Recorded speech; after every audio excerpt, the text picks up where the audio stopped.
What's going on, guys? It's Alexa back with another video, and today I wanted to give you guys kind of a life update vlog on what's been going on with me over the last month and a half. I know it's been a while since I've uploaded a video, and I felt like you guys deserve to, at least get an update from me. The short and sweet answer is nothing exciting car related wise has been going on, so that's why I really haven't picked up the camera. But, I've had some other stuff going on, so I kind of just wanted to let you guys know what I've been up to and just give you an update in general on, the Camaro Bruce and an update on the Jeep Wrangler Jake. We'll go ahead and cover a few things, and then I'm going to head inside, and then we'll talk about the other stuff that I've been dealing with. So let's go ahead and get right into it.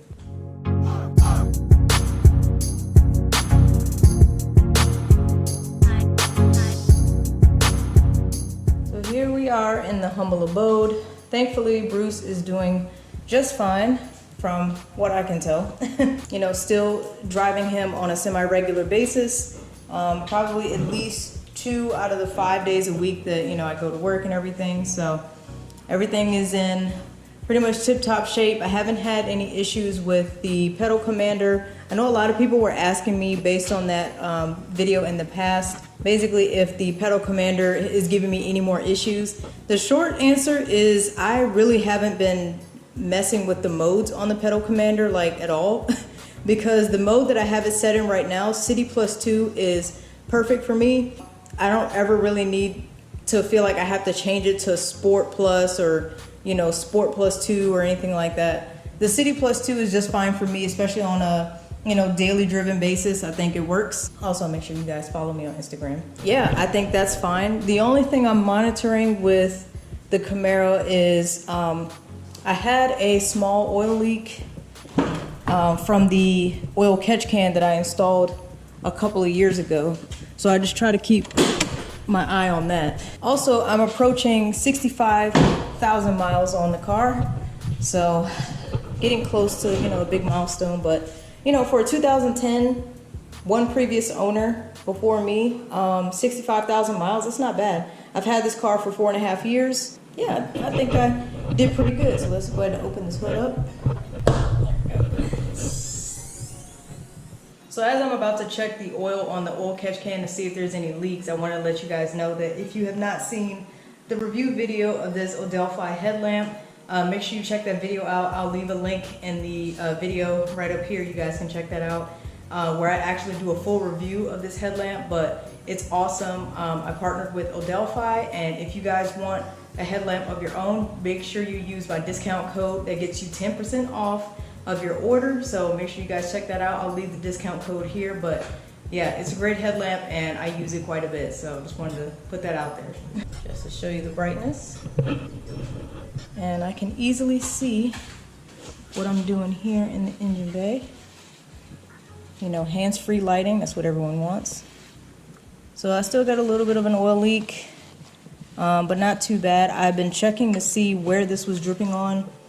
It looks like it's dripping onto a few hoses and I think an axle cover. So nothing important, but I do plan on likely getting another one soon. I'm kind of tired of the leak. If you guys have a brand, make sure you guys let me know that you recommend. This is Billet Customs. I've had this for about 2.5 years, and no matter how tight I tighten the release valve where you can drain the oil, the excess oil, it's, I try to tighten it as much as I can. I've even had other friends help me tighten it. It's still causing a leak, so I'm just gonna go with a different one. So if you guys have a brand that you recommend that's not too terribly expensive, make sure you let me know. I'll likely be cleaning the air filter soon. It's not as bad as it looked before the first time I filmed the video where I cleaned the air filter, but it's crazy. You do really notice an increase in performance when you clean yours out. So if you kind of clean it out routinely every 6 months or something like that, it'll be beneficial. So I'm gonna be cleaning that soon, but overall not too bad. It's a little dusty in here. We're still going through pollen season. So yep, just keeping an eye on that oil leak. So that pretty much wraps up the update for the Camaro. So I will show you guys what I've been dealing with this Jeep. And of course it has something to do with suspension. All right, so as far as the Wrangler, I have noticed that The bushings on my shocks are completely gone. You guys can see there should be a bushing here and one on top. They've literally been just eaten through. The rubber piece is like hanging off back here. And I'll just show you the other side too. Here's the other side. It's literally about to go. There's this big old chunk missing right here and on the top. So that has really given me a terrible ride quality over the last maybe like 6 months or so. It's starting to get to the point where it's driving me crazy, and I have a lot of people that say, oh, that's just how a Jeep rides. And I was like, no, it didn't used to be this bad, and I hope that this is a culprit. So I do have some bushings that I'm gonna try to fit on here. I hope that they fit. I feel like they should. This looks like a pretty generic size, so we're gonna try to fit these on there. Improved handling control for street track and off-road, better than new performance. It's supposed to increase durability and, you know, just a feeling of control, which is what I feel like I don't have when I hit a lot of bumps. And I'm like, this is a Jeep with 33-inch tires. I feel like a pothole shouldn't be, you know, hitting me that bad. So that's the main thing I've been dealing with. Other than that, it's been doing good. Just keeping an eye on the oil. I had that oil pan gasket replaced. Also, if you guys ever get any of these bumpers and you have D-rings, make sure you guys get a rubber gasket to stop these from shaking, because this caused so much noise and I had no idea how great it sounds when it's freaking quiet. So these rubber gaskets really saved me a lot of headache and embarrassment, you know, riding down the road clanking like something's about to fall off the Jeep. So yeah, Jeep's doing good. I did not film a video of me installing these lights in the back because it was a lot of wiring and we had a lot of hiccups along the way. So, but these reverse lights really have been helping me out with seeing while I'm backing up, because these lights just weren't it. So I've really been enjoying these. Other than that, just been maintaining it, trying to keep it clean, but you know, it's a Jeep. So really hoping to get these installed soon. I'll probably just have a shop do it. I don't have the tools that I need to do it myself, so fingers crossed that this will help at least some point. Like, I'm not expecting a drastic improvement, but I am expecting some improvement. So fingers crossed that these help. I got these off of Amazon. They really weren't that expensive, so we'll see, and maybe I'll update you guys later. All right, so now we are inside, and I figured I would tell you guys about the not so fun news that I've been dealing with over the last month and a half or so. In March, I would say later on March, I started to notice some health concerns that kind of came up. It was nothing major, but I just wanted to have a pre-diagnostic check for something. So I had a procedure done, and thankfully they didn't find anything, but I just need to adjust a few things eating wise, and I plan on doing that. So it wasn't fun, but it was just a lot of stress and anxiety for me. Just, you know, whenever you get any type of test or procedure done, you're just worried about how it's going to go, or if they find anything, or, you know, so I was just dealing with a lot of anxiety then. So it was just a hard time. But shortly before the procedure, I would say mid-March, for those of you that don't know, I had a leopard gecko as a pet. I had this gecko for about 7 years. And I got her probably when she was about a month old. I got her from a friend that could no longer take care of her back in 2015. So I offered to step in, and I ended up, you know, really bonding with her. And I realized how awesome these pets are, because they're very low maintenance, very easy to take care of, and they're just really cool. So when I moved into this apartment, she was, you know, my only company, and, you know, we just got pretty close. Unfortunately, when I noticed some behavior changes in her, and, you know, you can kind of tell. It may be a little bit harder to tell with lizards when they're sick, or reptiles in general, but I could tell something was wrong with her. So I took her into the vet. They found something. I was treating her with the parasites that they found with the medicine, and hoping that, you know, I was giving her time to make a recovery. Unfortunately, her health didn't get better, and I noticed drastically overnight something was wrong, and I took her back to the vet. They did another x-ray and another ultrasound, and they found a mass near her I guess near her mammary glands or something, and unfortunately it was restricting her airway because it had grown so large in a short amount of time. Unfortunately, there was no surgery that would have guaranteed her survival. The surgery just had a very slim risk of actually working, so unfortunately we had to unexpectedly put her down in mid-March.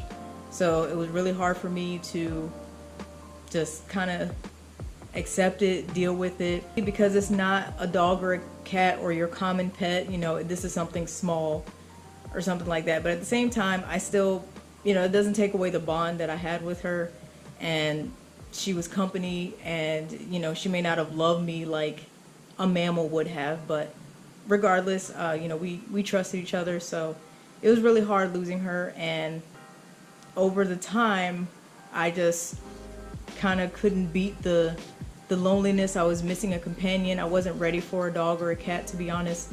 So I was like, you know what, I'm just gonna get another one. So I did. I have another one, and this one is a lot younger. I don't know, it's so young to the point I don't even know if it's a boy or a girl yet. They are only, I believe, 2 months old, maybe 2.5. The pet store couldn't tell me how old they were. They couldn't tell me what gender they are, so I'm just gonna have to wait until they get old enough to see. But yeah, it's a baby, and I'll go introduce you to them real quick. If you guys are, for any reason, afraid of leopard geckos, you know, you can skip past this part. But if you guys like reptiles, I want you to meet my new friend. Hey, Tamago. You under here?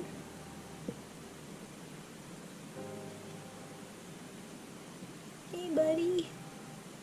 What you doing? You were sleeping, huh?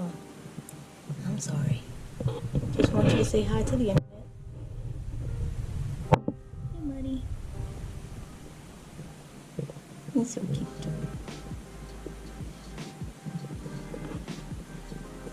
Look at this guy. Look at him. So at this point, I'm just calling him a he. I'm not sure.